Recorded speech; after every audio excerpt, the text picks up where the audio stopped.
Assalamualaikum warahmatullahi wabarakatuh. Let me introduce myself. My name is Sabila.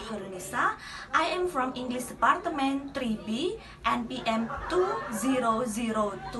2002109014P. Today I would like to describe about speech sound and how to pronounce consonant and vowel. So in this video you can see the clear explanation about how speech sound is produced and then how to pronounce consonants and vowel in phonetic symbol. So the first is articulatory phonetics. It's the study of how speech sounds are produced in the vocal tract. All of our articulator in our vocal tract must work in concert to produce just one speech sound. This is to say nothing of complexity of these motor routines in casual speech. Well, do you know about the difference between consonant and vowel? Well, basically, consonant involves some construction of airflow, whereas vowel do not. When linguistics describe consonant sounds, there are three criteria: voicing, place of articulation, and manner of articulation. Okay, let's talk about its criteria. First is voicing or state of the glottics. Refers to what the vocal folds are doing. When air pressed through open vocal folds is called as voiceless sounds, such as P sounds, P. When air passed through vibrating vocal folds is called as voiced sounds, such as B sounds, B.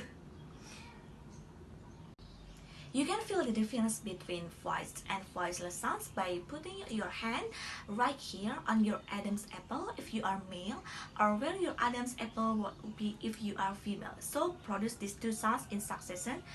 Z, z. Which one produce the vibration? You should feel that Z produce a vibration, so it's a voiced sound, whereas does not produce vibration, so it's a voiceless sound. Next, place of articulation refers to where in the vocal tract the contraction of airflow take place. There are 6 places of articulation: bilabial, labiodental, interdental, alveolar, palate, velar, and glottal. Bilabial sounds are produced with both lips like B, B, M. And labiodental sounds are produced with the upper teeth and the lower lips such as V, V. Interdental sounds are produced with the tongue in between the upper and lower teeth such as V, V. Next, alveolar sounds are produced with the tongue at or near the ridge behind upper front teeth, such as D, D, Z. Palatal sounds are produced at the hard palates of the roof of the mouth, such as Z, Z, Y. Velar sounds are produced at the velum or soft palates, such as Z, G, G. Glottal sounds are produced at the glottis or the space between the vocal folds, such as or the catch in the throat as in Batman. Next, manner of articulation refers to how is the airflow construct in vocal tract. There are 3 manner of articulation: stop, fricative, and affricative. Stop sounds result from a complete constriction of airflow followed by release of the air, such as B, T, G, B, D, G. Fricative are sounds produced when the tongue approaches but does not make contact with the place of articulation, causing bottleneck of the airflow, such as V, V, Z, Z. So next, affricative result from the sequence of stop plus fricative in rapid succession. So the affricative Ch represents T plus Z. Nasal sounds are produced when the volume is lower, allowing air to pass through the nasal cavity, such as and l. Liquid sounds are produced by allowing air to pass by one or both sides at the tongue, and the tongue itself can make a lot to shape the sounds such as E, Ch, O, R. Next is glide sounds are produced with very little construction of airflow, such as V, Y. And the last step sounds are involving rapid flick of the tongue to some place of articulation. You can hear the top sounds in the word butter. Now voice where to write it with 2T in English, that your tongue is producing a top sound there. Okay everyone, the conclusion, how to describe consonants. There are 3 criteria: voicing, place of articulation, and manner of articulation.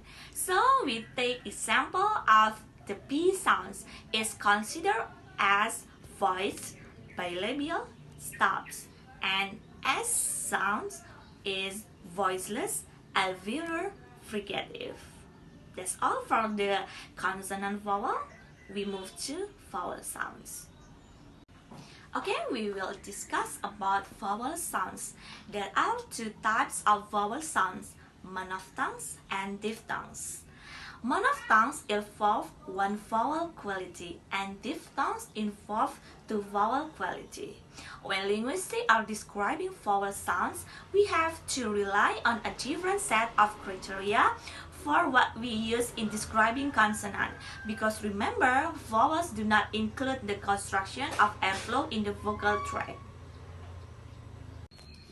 In terms of height, vowels are either high, mid, and low.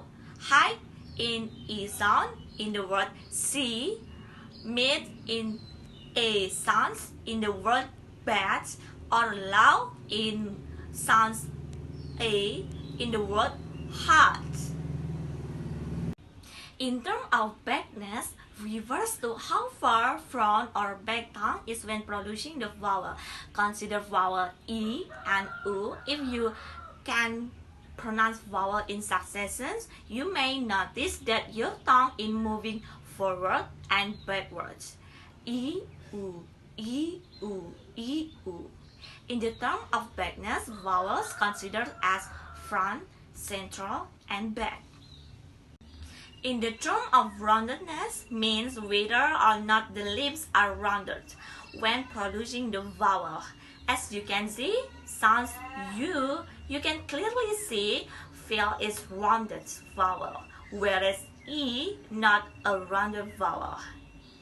So everyone, in conclusion, how to describe vowel? So how to describe vowel by 3 criteria. There are height, backness, and roundedness. In case, I will take 2 example vowel. U is high, back, rounded vowels. A is low, front, and unrounded vowel. So there are 3 criteria when linguistics describe vowels. There are height, backness, and roundedness. Height refers to how high or low the tongue is in the mouth when producing vowel. For example, consider the vowel sounds E and R. If you say both in succession, you should feel your tongue up and down. E, R, E, R, E, R. Okay everyone, I think that's enough for my explanation about speech sounds. I hope this video can be useful for learners to learn English. Thank you so much. Wassalamualaikum warahmatullahi wabarakatuh.